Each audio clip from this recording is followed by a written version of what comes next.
Calling you a radical, some very, very sad news I just saw.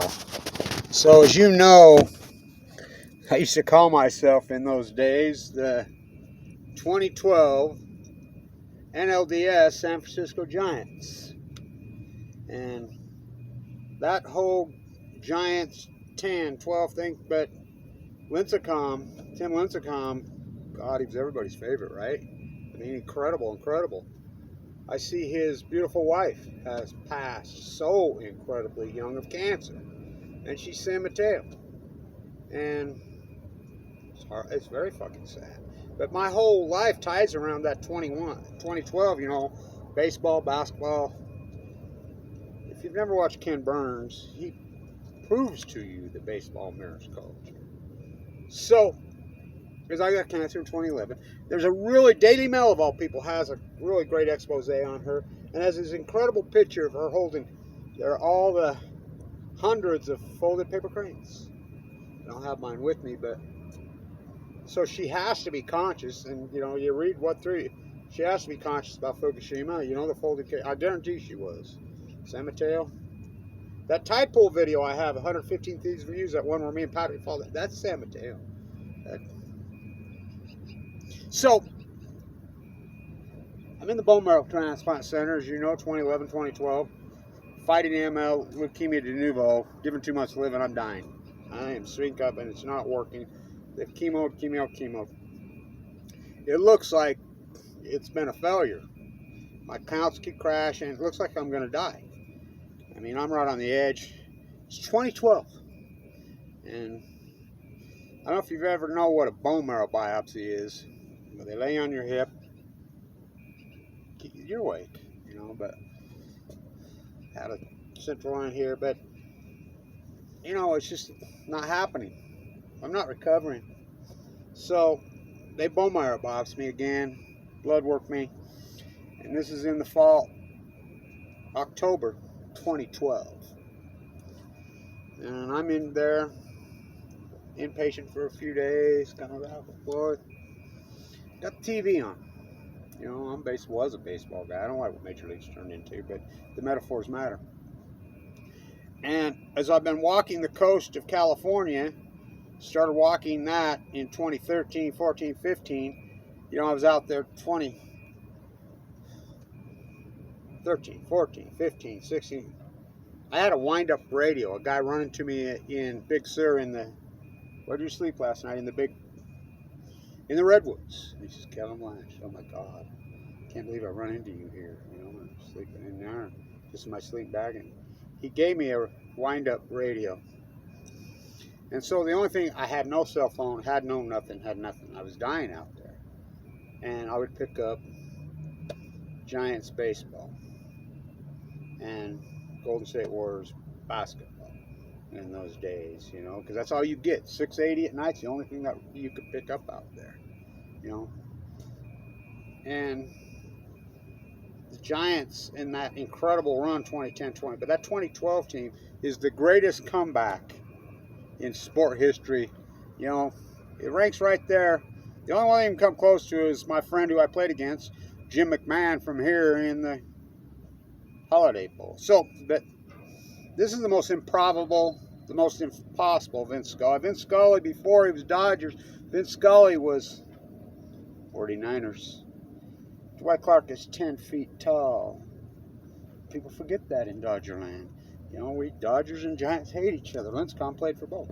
So, she's passed. So, I'm in there, and it looks like it's the end. I mean, I'm thinking they're probably going to start prepping me for death. Wait for one more little test and flicker. The Giants, in 2012, had lost 2 games at home in the NLDS. They're a 5-game series. They had gone to Cincinnati. They're behind. That game is on the TV. Game 4 was on, but it was game 3 that changed everything. I think the Giants had 2 or 3 hits the whole game. It was all defense, warding off cancer, defense. Freaking play at the plate. Posey, I mean, What a team that was.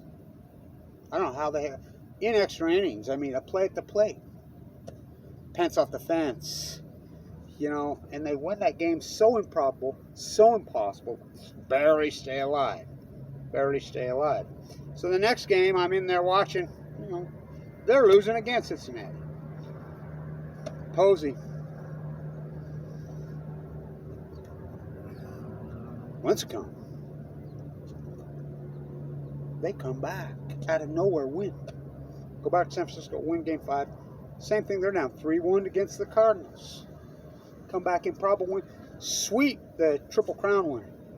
I mean, nobody's done that since the great incredible San Diego guy. Mr. San Diego, not Gwen, not 394, 406, Ted Williams. So it's the most impossible, improbable. Dwight Clark is, in 49ers fans, is 10 feet tall. I don't believe what I just saw. That was Jack Buck. So, I'm right there, walking the coast. And I want to say this is important to cancer people. And I've hoped some cancer, I'm going to send this to some of the support groups that I'm friends with and I'm involved in. I'm a 1% de novo. Only the good die young. We've lost so many beautiful, incredible women, females. That seems like who it takes. Kevin and Carla. Carla was from here. She was so incredible. Carla Hennessy. You know, and then Kevin and Carla. She died in 2013. We both had de novo. And they called us Kevin and Carla. I mean, that's who it takes. They don't lose their fight. Not even lose their fight. They call it the great fight for a reason. The greatest fight, as I call it. Oh no, our work's not done. Only the good die young, and I've seen it over and over and over. I mean, it's amazing to me. These incredible females. Leukemia affects women harder than men because of bone density. Yet they out-survive us, they out-fight us. So in the support group, there's this young dude. I'm a 1%er. There's only a few of us here in the Utah chapter of it. And one of the dudes that's in it, a bone cancer survivor since he was 12 years old, and he's pushing 50 now. This kid's the most haywire, crazy, radical. I mean, the dude's so out there. He's had several bone scrapes, whatever. Blanche. When he sees him. Let me tell you something. Don't you get it? I don't know. Am I getting it? You know why we're alive, dudes like you and I? Because this is hell. Don't you see this? This is hell. We're in fucking hell. Don't you see that?